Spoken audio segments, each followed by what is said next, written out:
Bonjour, nous sommes donc prêts à commencer les tests sur les trois types de données synthétiques, semi-synthétiques, semi-aléatoires qu'on a déjà présentés dans les vidéos précédentes. Et cette fois-ci, j'ai fait exactement la même chose que dans ces vidéos, sauf que on a pris des séries chronologiques plus longues. Là, j'ai mis 600 jours de données. Donc, vous vous rappelez que ce sont des données qui sont semi-aléatoires, comme expliqué déjà. Et ici, je l'ai voulu faire défiler rapidement. Donc,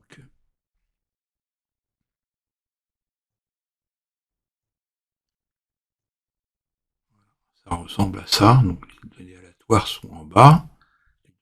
En haut, ce sont celles du Nasdaq 100, du micro Nasdaq 100, qu'on n'utilisera pas de toute façon pour fabriquer ces données ici.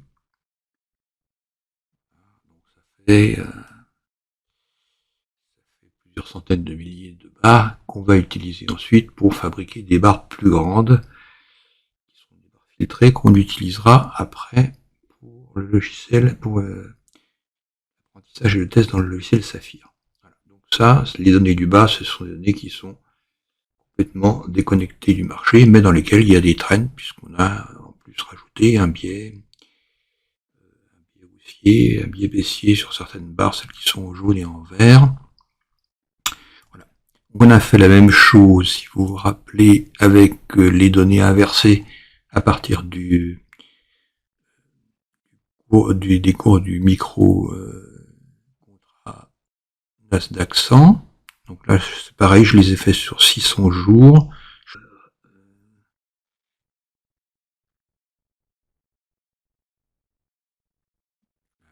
Nombre, hein, plusieurs centaines de milliers.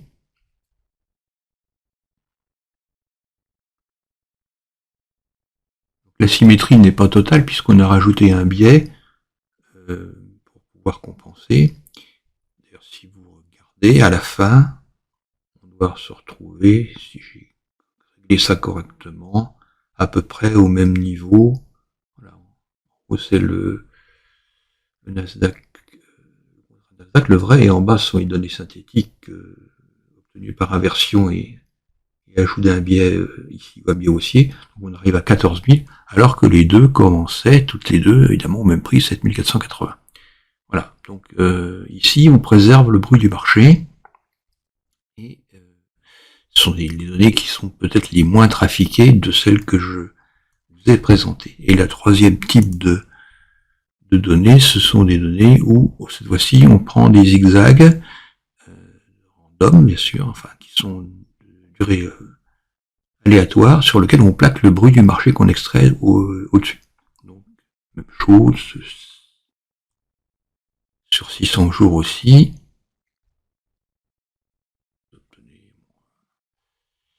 C'est ça qui va nous servir à apprendre, faire apprendre des systèmes de trading qu'on va ensuite tester sur le Nasdaq 100 qui lui n'a jamais été vu.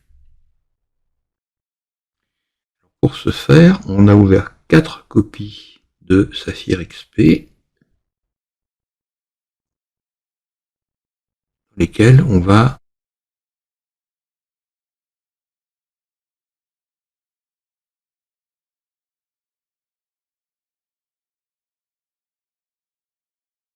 mettre les données que je viens de vous faire voir. Donc comme c'est pas passionnant, je vais arrêter la vidéo le temps de faire de mettre ces cours en place et je reprends après.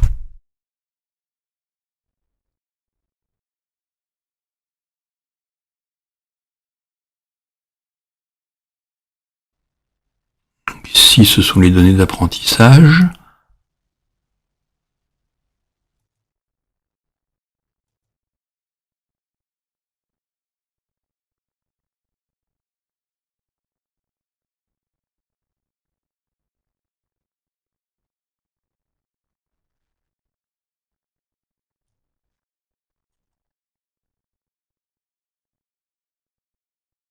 Donc on charge le deuxième type de données aléatoires. Cette fois-ci, ce seront les données inversées qui vont se trouver dans le nouveau portefeuille Explorer, dans la fenêtre en haut. On charge les données de test qui sont les données du micro Nasdaq ici.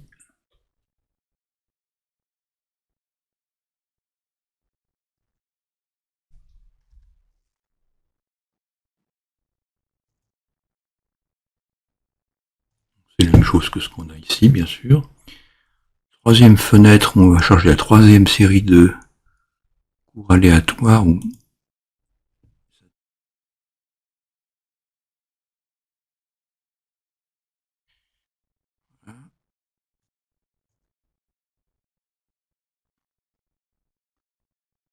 Bien ça, et je recharge toujours les mêmes données de test comme en bas. Dans le portefeuille de check, au Nasdaq,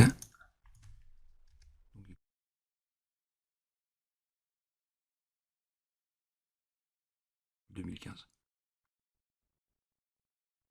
Voilà. Et le quatrième que j'avais déjà préparé, donc ce sont les données du Nasdaq avant avril 2015 qu'on va utiliser pour faire de l'apprentissage et tester sur les mêmes données que celles qu'on a ici partout. Donc je vous rappelle, les données qu'on a placées ici dans les portefeuilles Explore sont les données qui viennent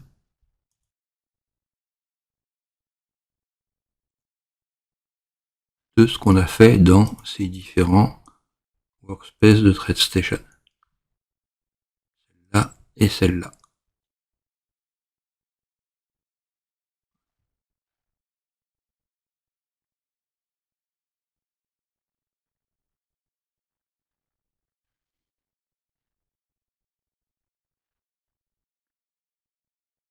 On va lancer la recherche automatique sur les indicateurs. Ce sont les mêmes indicateurs que j'ai mis à chaque fois. On verra d'autres façons de procéder après. Mais ici, on cherche à faire des comparaisons, toutes choses égales par ailleurs. Donc sur les mêmes indicateurs, les mêmes paramétrages, les mêmes fichiers de test, seuls les fichiers d'apprentissage sont différents. Et on tirera des conclusions à partir de ce qu'on verra dans ces 4 fenêtres, une fois que la recherche automatique sera effectuée. Il ne nous reste plus maintenant qu'à lancer la recherche. Alors les résultats vont être collectés dans une base de données ici. Donc j'ai créé 4 bases de données que j'ai appelées Z1, Z2, Z3, Z4, dans lequel on mettra les résultats des 4 fenêtres. Enfin, ils vont aller s'y mettre tout seuls, bien entendu.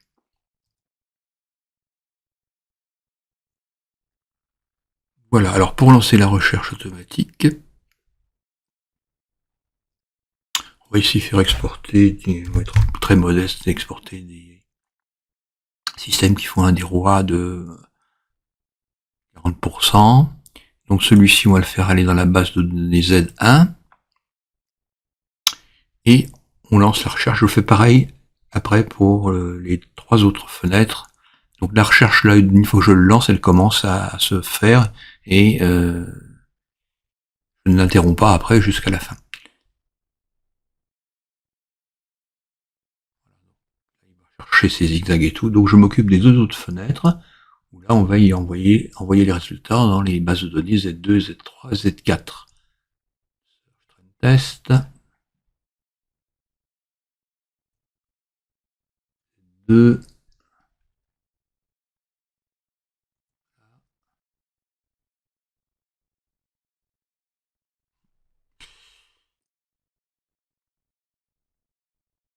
Celui-ci va aller dans la base Z3. C'est parti également. Et le quatrième, le plus classique, va aller dans la base Z4. Donc là, il n'y a pas du tout de données aléatoires. C'est l'ancienne méthode, on va dire. Enfin, qui reste toujours valable de toute façon. C'est à vous de choisir, en fonction de ce que vous voyez.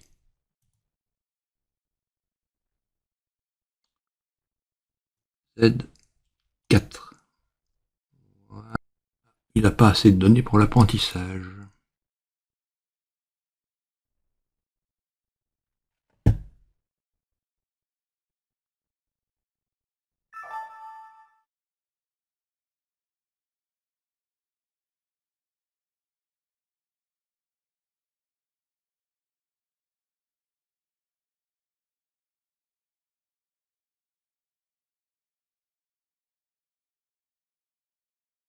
ici pour faire l'apprentissage sont celles qui sont antérieures à 2015, au 1er avril 2015. Et il se trouve qu'en fait la volatilité est beaucoup plus basse, ce qui fait que sur la période que j'ai prise, je n'avais pas assez de barres pour faire l'apprentissage. Donc j'ai été obligé, pour avoir davantage de barres, de mettre des barres, des X barres avec un filtrage un peu moins important que celui qu'il y avait avant. Ce qui m'a permis d'avoir 6000 et quelques barres pour faire l'apprentissage, ce qui est au-dessus du minimum requis. Et à ce moment-là, ça permet de faire l'apprentissage sur ces données-là et de tester sur le micro Nasdaq. C'est pas le micro Nasdaq en fait, puisque il n'existait pas à l'époque, mais ce sont des cours qui ont été refabriqués à partir des contrats continus du contrat mini Nasdaq. Voilà, donc je vais vous lancer la recherche. Donc les autres ont été terminés, on les exploitera après. Et je vais vous lancer celle-ci. Si vous pouvez regarder, il y a l'heure qui est marquée en bas. Avec la date, je n'ai fait qu'une interruption de quelques dizaines de minutes pour pouvoir résoudre le problème. Comme quoi, ce que je fais, c'est bien en direct, et c'est pas préparé à l'avance. Donc, je relance l'apprentissage ici. On va dans la base de données Z4. Cette fois-ci, vous voyez que ça démarre et qu'il a de quoi flasher en rouge et en blanc quand il trouve des parties intéressantes sur le données. Donc là, il apprend il fait un scan sur les données réelles. Ce sont des cours, bon,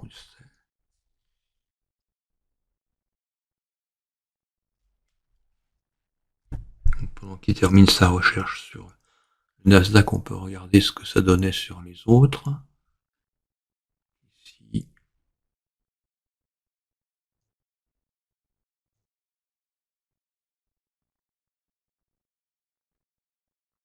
Voilà, donc il a ouvert plusieurs workspaces à chaque fois qu'il faisait des essais, en fonction des zigzags qu'il a trouvés. Donc là, on a 5 workspaces qui ont été ouverts, et donc on examinera à chaque fois.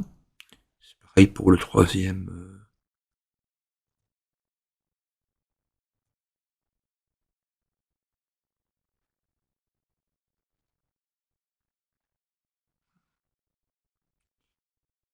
Il est en train de faire son exploration. Là, je pense qu'il en a pour encore 5 ou 10 minutes, mais peut-être même pas. Bon, on laisse le travailler en tâche de fond. On va regarder le premier workspace. Je mettrai des commentaires sur la vidéo pour qu'on s'y retrouve.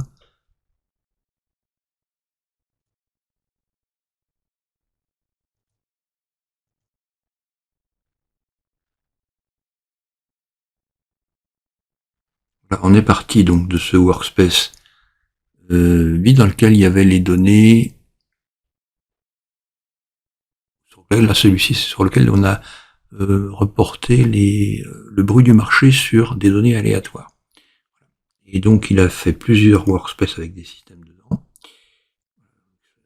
Comme la recherche est un processus itératif, évidemment, on ne sait pas ce qu'il va trouver à la fin, donc il y a certains workspaces qui vont marcher mieux que d'autres, et ceux-là, franchement, c'est pas vraiment ça. Par contre, celui-ci, alors là, ça lui plaît beaucoup. Donc, vous voyez que on peut pas, celui-ci, il y a peut-être des choses à trouver à tirer dedans également. Ça, c'est pas bon, mais ça, c'est pas très bon non plus. Donc, il y avait sur les deux workspaces, il y en avait au moins un ou deux, qui étaient le premier et le deuxième, dans lequel il y avait des solutions qui ont été trouvées et qui sont apparemment, qui donnent une equity curve assez droite. Après, il faut examiner dans le détail ce que ça donne. Si on regarde le deuxième workspace, il n'a toujours pas fini avec le Nasdaq en bas. Si on regarde le deuxième workspace, lui faisait intervenir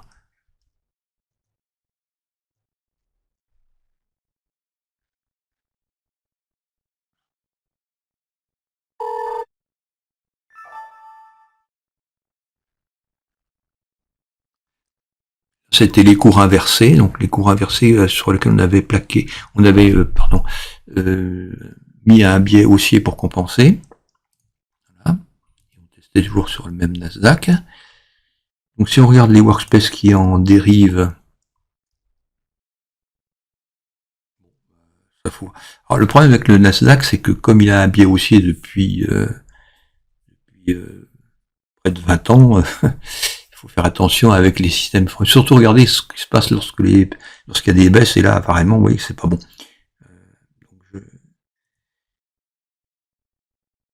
Là, c'est certainement plus intéressant.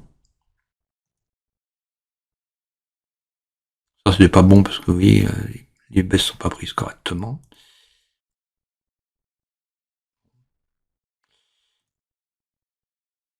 C'est le problème qu'on a souvent avec les systèmes sur le Nasdaq, parce que comme il y a un biais haussier général, il y a tendance à favoriser les systèmes de trading qui font des achats, quoi. Enfin, qui sont dans des longs. Comme celui-ci, par exemple, quoi. Ceci étant, donc, vous voyez, là, si on regarde un peu plus en détail,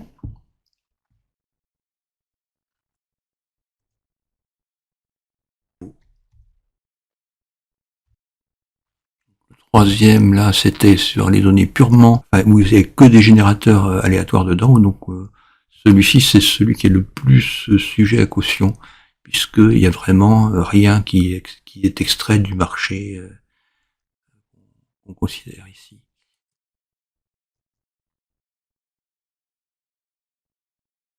Eh bien, c'est quand même surprenant, mais vous voyez que ça fonctionne correctement. Là, sur la partie du crack qui est ici, on voit bien qu'il a quand même pris les baisses à peu près correctement. Enfin, c'est perfectible. Mais vous verrez après que de toute façon, on ne va pas utiliser ces systèmes tels quels, on va les mettre en compétition. Et c'est ça qui va permettre de lisser l'ensemble. Voilà.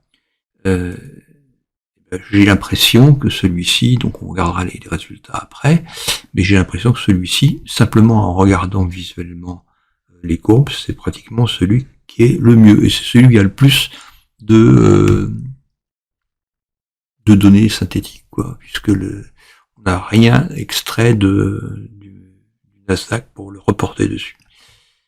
Voilà.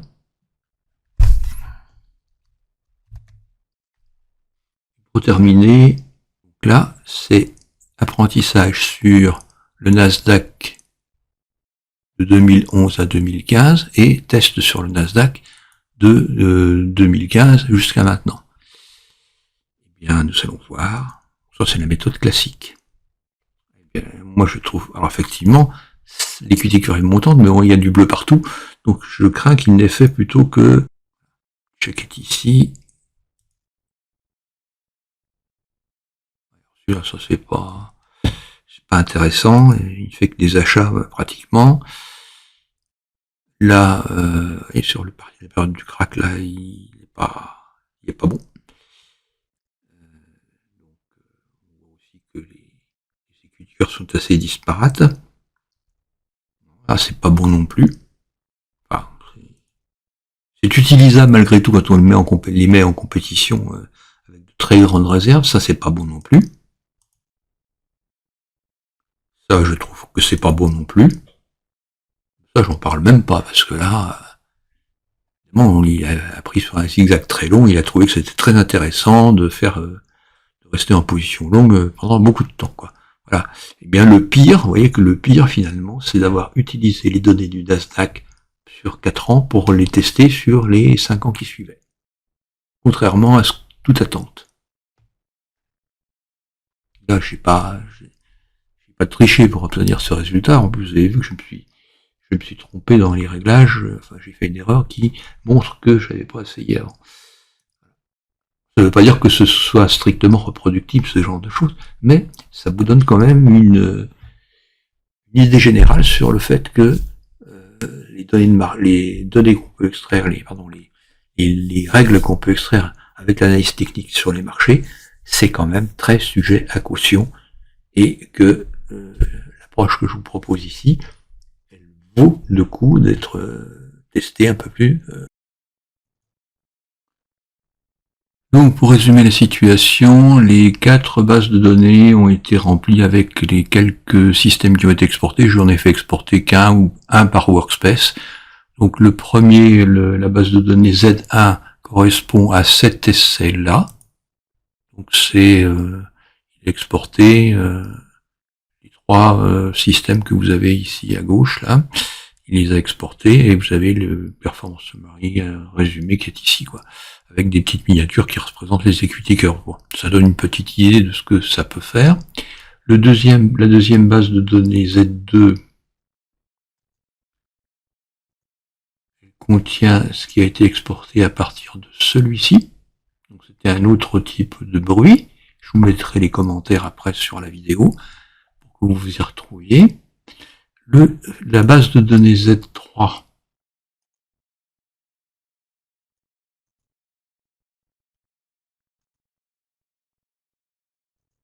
contient ce qui a été exporté par cet essai-là, donc avec le troisième type de bruit. Et la base de données Z4 contient les résultats obtenus à partir de données non aléatoires, mais qui ont été utilisées dans des conditions qui ne sont pas très très favorables, puisque je vous dis que le Nasdaq, la volatilité qu'il y avait dans cette période-là n'a rien à voir avec la volatilité entre 2015 et 2021, et de plus, les niveaux de cours sont pas les mêmes, vous avez un biais aussi général qui rend les comparaisons un petit peu délicates, quoi.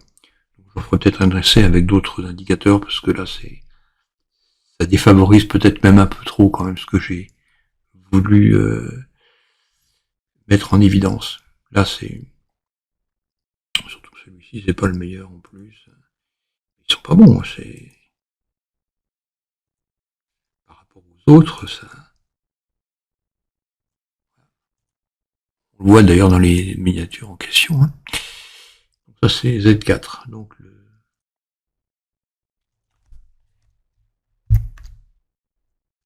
les essais sur 100 données aléatoires.